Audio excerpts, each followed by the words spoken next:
ગમન હોનથોડ બોલું તારા બાપને ફોન કર, તારા મંદિર તો સાઈડમાં રહ્યું પણ ખાલી તારા બનીને ફોન કરીને તું હોનથોડ આય ખાલી પંજાબથી તારા. નમસ્કાર મિત્રો, સ્વાગત છે આપણી ચેનલ એક્ટિવ ગુજરાત પર.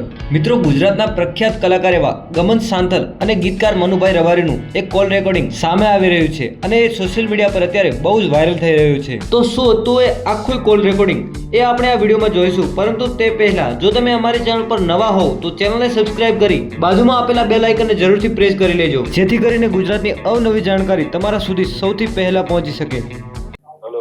હલો હલો જય વિયતમાં. જય દીપોમાં. ભુવાજી, હું ચાલો ઇન્ટરવ્યુમાં અહીંયા પોડકાસ્ટમાં બેઠો છું. અનુજભાઈ કરીને છે મારી જોડે. જી. અને કે ભુવાજી તમારા મિત્ર છે. મૂકું મિત્ર નહીં, અમારા વડીલ છે. તો કે તમે ફોન લગાવો. મેં કીધું ભાઈ ફોન લાગો, ભુવાજીનો બહુ અઘરો છે, પણ માતાજી દયા કરી એક નંબર તો બંધાયો પણ બીજો નંબર લાગી ગયો. સુખ શાંતિ, તબિયત સારી? એકદમ રેડી. ભુવાજીનું મને એવું એમનું કહેવું એવું છે કે મારે ભુવાજીનો એક દિવસ આવી રીતે ઇન્ટરવ્યૂ કરવું છે, પોડકાસ્ટ કરવો છે. 100%. તો મેં કીધું આવી જશે, પણ આવી જાય ત્યાં સુધી અઘરું, પછી આવી ગયા પછી વાંધો નહીં. 100%. ક્યારે ભુવાજી સમય આપો. આજે તમે પોડકાસ્ટમાં જે ઓડિયન્સ જોવે અત્યારે લાઈવમાં બધા જોઈ રહ્યા છે કે ભુવાજીનો ફોન ચાલુ ફોન ચાલુ છે. 100% આવીશ.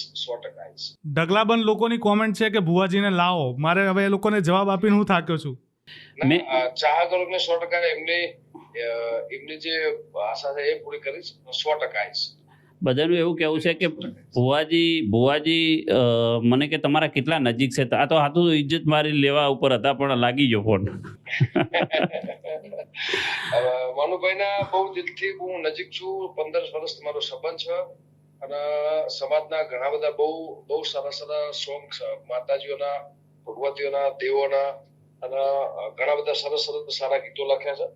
ભુવાજી, હમણાં હું વાત કરી. મેં કીધું ભુવાજીને અમે જમવા બેઠા હતા, ભુવાજીએ કીધું કે દીપો ના મળી હોત તો મારું શું થોત.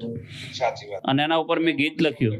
હા, અમે જમવા બેસતા હતા અને ટિફિન આવ્યું હતું મારા મિત્રનું, સેવકનું, અને ત્યાં બેઠા હતા. ત્યારે બે બેસતા એવું કીધું કે દીપો ના મળી હોત તમારું શું થાય. એના પર આખું ભાઈએ સોંગ લખ્યું. એ બધા થેન્ક યુ, ખૂબ આભાર. ભુવાજી, માતાજીના સોંગ લખ્યા છે અને સમાજનું અમારું ગૌરવ છે. જો કે આખા ગુજરાતનું ગૌરવ છે, પણ સમાજનું ખાસ ગૌરવ છે. ભુવાજી, તમારો ખૂબ આભાર. તમે અત્યારે કદાચ મંદિરે બેઠા હશો, વાત નહીં થઈ શકે એવી પરિસ્થિતિ હશે. ટાઈમ કારણ કે 8 વાગ્યા મેં ઘડિયાળ પણ જોઈ, પણ ના છૂટકે તમને ફોન કરવો પડ્યો છે. કઈ વાંધો. અને જો ગઈ શકાય એવું હોય તો દીપો ના મળી હોત એવું બધા અહીંયા છે એમને. અને તમારી જે લોકચાહના છે એ ચાહકોને પણ સાંભળવાની ઈચ્છા છે. એ મારી દીપો ના મળ્યો તો એ મારું શું થત, એ મારું શું થત.